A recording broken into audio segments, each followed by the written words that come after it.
It was during those days that Yochanan the Immerser arrived in the desert of Yehuda and began proclaiming the message. Turn from your sins to God, for the kingdom of heaven is near. This is the man Yeshayahu was talking about when he said, the voice of someone crying out, in the desert prepare the way of Adonai, make straight paths for him. Yochanan was clothed in camel's hair with a leather belt around his waist, and his food was locusts and wild honey. People went out to him from Jerusalem and from all Yehuda and from the whole region around the Yarden.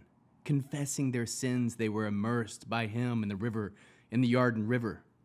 But when Yochanan saw many of the Prushim and Zudakim coming to be immersed by him, he said to them, you snakes, who warned you to escape the coming punishment? If you really turn from your sins to God, produce fruit that will prove it. And don't suppose you can comfort yourselves by saying, Abraham is our father. For I tell you that God can raise up from Abraham's sons from these stones. Already the axe is at the root of the trees, ready to strike. Every tree that doesn't produce good fruit will be chopped down and thrown in the fire. It's true that I'm immersing you in water, so that you might turn from your sin to God. But the one coming after me is more powerful than I.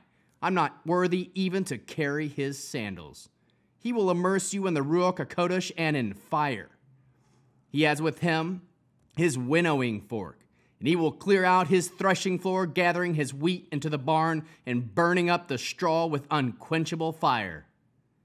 When Yeshua came from Gilgal to the garden to be immersed by Yochanan, but Yochanan tried to stop him. You are coming to me? I ought to be immersed by you.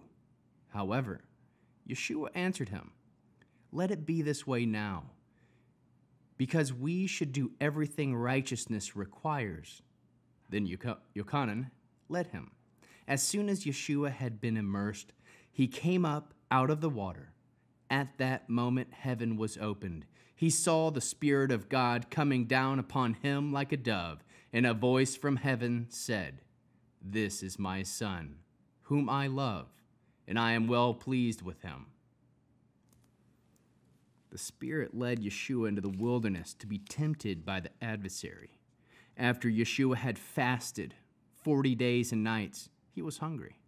The tempter came and said to him, if you are the Son of God, order these stones to become bread. But he answered, the Tanakh says, man does not live on bread alone, but on every word that comes from the mouth of Adonai. Then the adversary took him to the holy city and set him on the highest point in the temple. If you are the Son of God, he said, jump, for the Tanakh says, he will order his angels to be responsible for you. They will support you with their hands, so that you will not hurt your feet on the stones. Yeshua replied to him, but it also says, do not put Adonai your God to the test.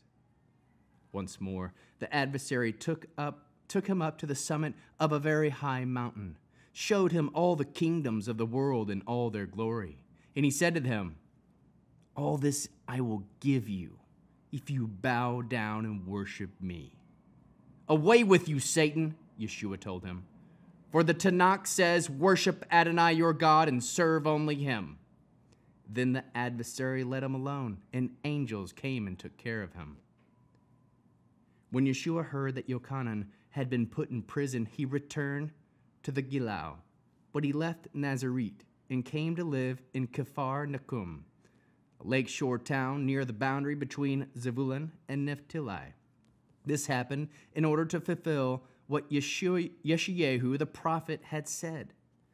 Land of Zebulun, the land of Naphtali, toward the lake beyond the Yarden, Gilgal of the nations, the people living in darkness have seen a great light. Upon those living in the region in the shadow of death, light is dawned. From that time on, Yeshua began proclaiming, turn from your sins to God, for the kingdom of heaven is near.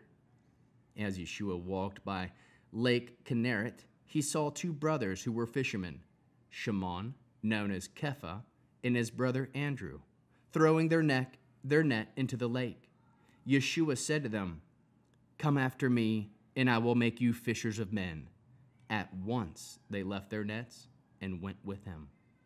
Going from there, he saw two other brothers, Yaakov ben Zebediah and Yochanan, his brother, in the boat with their father Zebedee, repairing their nets, and he called them. At once they left the boat and their father and went with Yeshua. Yeshua went all over Gilgal, teaching in their synagogues, proclaiming the good news of the kingdom, and healing people from every kind of disease and sickness. Word of him spread throughout all Syria, and people brought him all who were ill, suffering from various diseases and pains, and those held in the power of demons, and epileptics and paralytics, and he healed them. Huge crowds followed him from Gilgal and 10 towns, Jerusalem, Yehuda, and ever Haryardin.